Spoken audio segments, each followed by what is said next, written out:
Hello everyone, me again. I have a guest joining me in this video. My boyfriend's dog is listening in, but I don't think he's much of a conversationalist, so he won't be contributing too much. But in this video, I want to talk about private practice and what it means to be in the broom closet. Very recently, I joined a discussion in the online pagan community that I am part of. And this discussion was started by a group of individuals who are still, as it's so put, in the broom closet.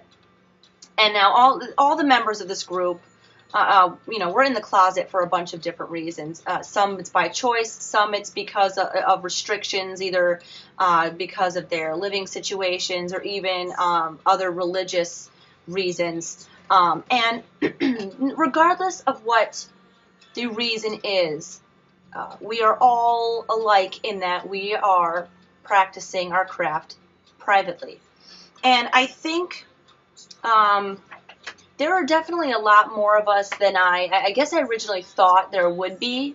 If I remember right, I think I was one of the earliest joiners of this group, and it's still constantly growing. And it amazes me how many of us there are. And over the past several weeks, I've been putting a lot of thought into it and what it means to be practicing your craft privately or in the broom closet. And there's kind of a hidden strength in it, I think. And I feel like a lot of us don't recognize that. Because we're practicing privately, we have to be innovative. We have to kind of improvise because we can't just be able to put our cauldron on the dining room table and, start performing a ritual. That option isn't out there for us. And so we kind of have to work around that or find ways that we can do that without anybody else catching on. And I think this improvisation and kind of cunning on our part has actually given us a strength. Not saying that those who are actually able to perform openly aren't strong individuals. That's not what I'm saying by any means. I'm just saying that I don't think we give ourselves enough credit. Instead, we focus on the fact that we can't, we don't have a physical community that we could be a part of. We can't openly practice, so therefore we're kind of stunted in our abilities, so to speak. But we're also, I feel like we're growing in other ways, if that makes sense. Now, just a brief story, my personal story. I choose to stay in the broom closet. My family, a couple of them know. My boyfriend knows, and he is very supportive. The people that do know that are close to me about my path and my beliefs are very, very supportive. So I am really lucky in that respect. But there are a few people in my close social circle whom I love dearly that I know will give me a hard time on my, based on their belief system. They would just give me a hard time for mine. And I don't think that any of us should have to be subject to that, especially if we're still trying to figure all of this out.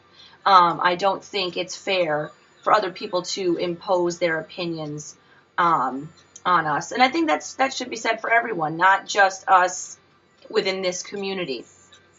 So by no means am I hiding anything. I am very proud of my beliefs, and I'm very proud of the craft that I do practice right now. So by no means am I chickening out or, ashamed of what I am. I just am not ready to fully put myself out there yet. I don't want to, while I'm still figuring myself out, I don't want to have to deal with the scrutiny of anybody else. So that being said, I feel like those of us who are in this little broom closet community, we right now are each other's greatest resource and each other's greatest support system. And I think we can learn a lot from each other in this respect. Because of this community that I'm part of, we can talk openly and share tricks and tips and ask questions. And while we may not have the luxury of being able to work it out in the open, we can work it out with one another. So I kind of want to use this video as kind of like a show and tell of some of the tricks that I've picked up while performing my practice and, working out spells and things like that. And by no means am I saying that these are the end-all say-all. These have just worked for me so far.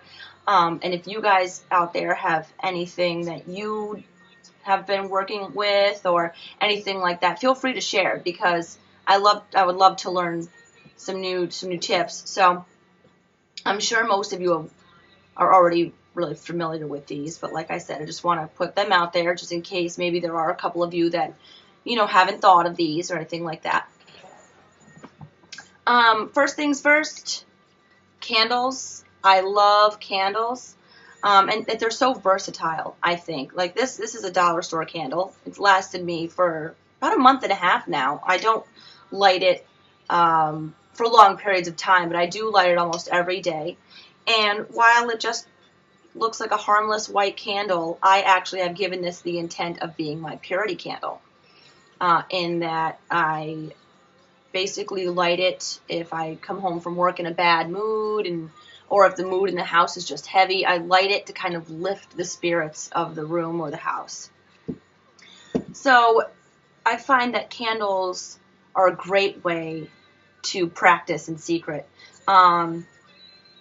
I also use them for fire magic, obviously safely. I'm not about to burn my house down. But you can use candles for air magic, blowing the candle out with your, speaking your intent to the flame, blowing it out and letting that burn away. Fire magic, again, or even just that act of having it burn. If you carve, you don't even need to necessarily use jar candles. If you use these little tapers, you can put sigils in there, write your intent on there, anoint it with oils, and then light it.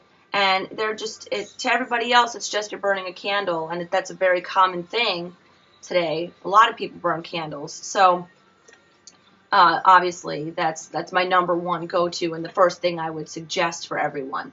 Another great tool is the use of either a hardbound journal or a tablet, because these are very, very private tools to have. I mean, unless your family members, well, I can't say mine have always been very private. My brother has had a tendency of going into my room and stealing my journals before, but I actually use this one as my book of shadows. I have recipes in here and dreams that I've had in here, rune castings that I've done in here. So you can turn a journal, a harmless looking journal, mine just happens to be super fancy looking, but you could take a relatively harmless looking journal and make it your, you don't even have to make it your book of shadows, because not everybody likes to use one, but you can definitely use it as a way to keep track of your goals, of things that you've been learning, anything like that. This tablet's also been my good friend. I have books on here that I don't necessarily want people, not that I don't want them to know that I'm reading it, but if you're in one of those situations where you don't want anybody to know about your craft right now at all, a tablet would be good, because you can keep books on here that you don't want people to know you're reading. They have apps like a spell a day, which I haven't tried, but I know someone who has, and they said it's actually quite fun. Or you can keep a digital copy of a book of shadows, just, if you're worried that someone might find your journal somewhere. So again, another really great tool, especially for those of us that can't come out or are just not ready yet.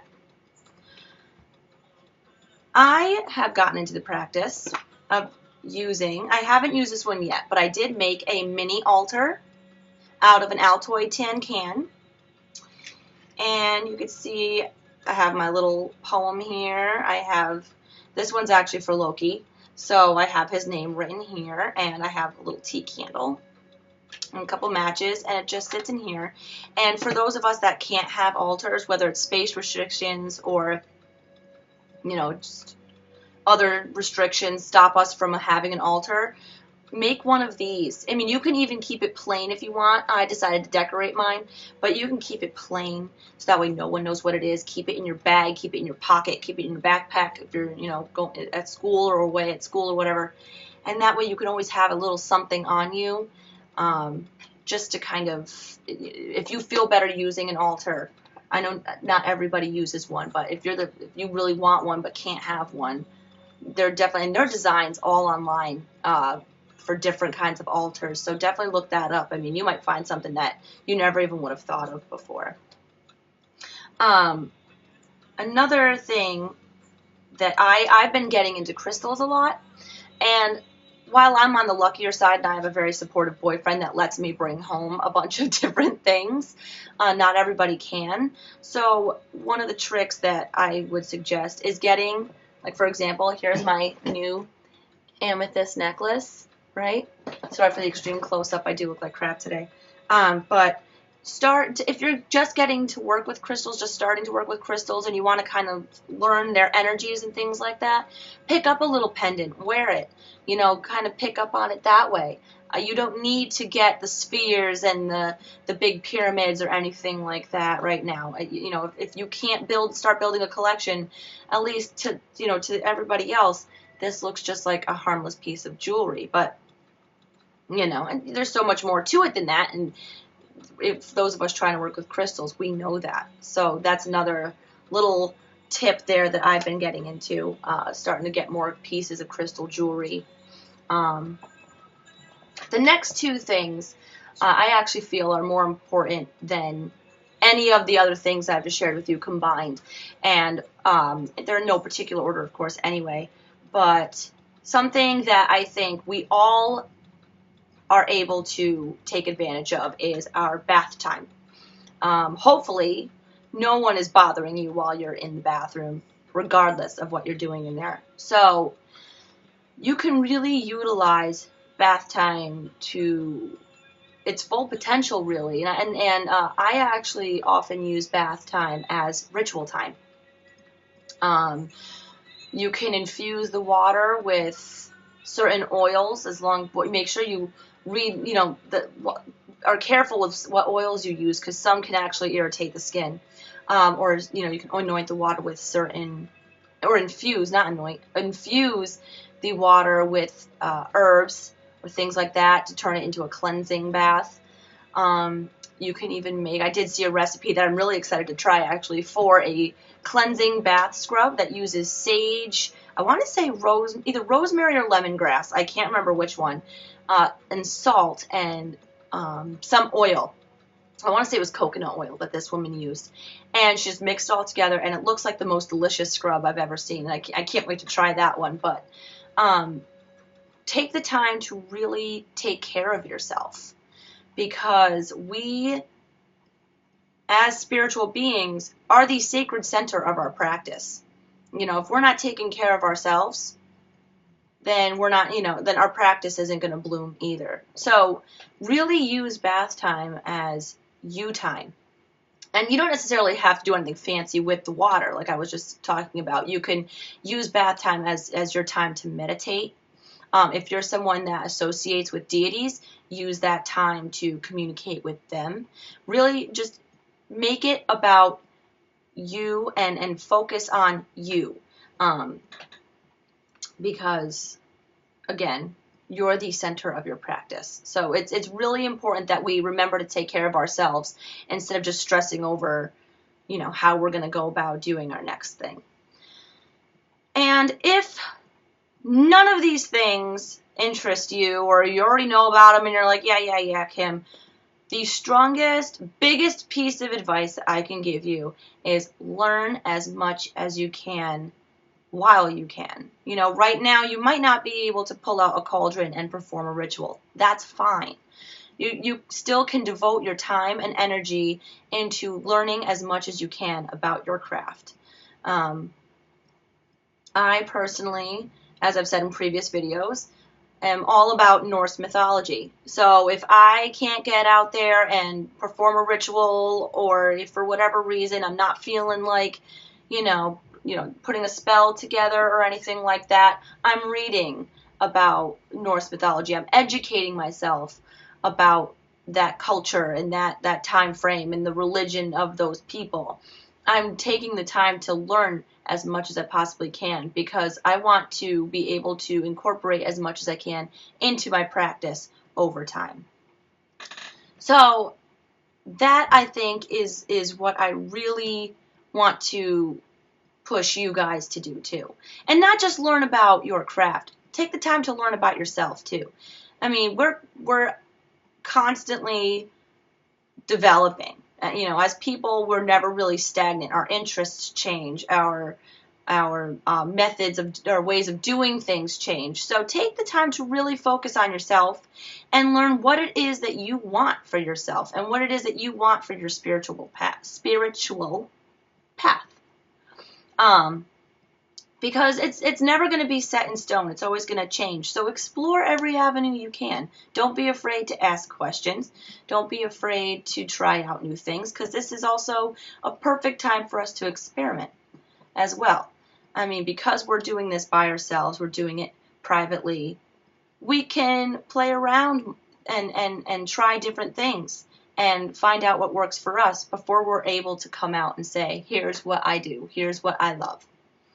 So I hope this video, if it didn't help, I hope it at least got you guys thinking. And as always, thank you very much for watching, and love and blessings. Bye-bye.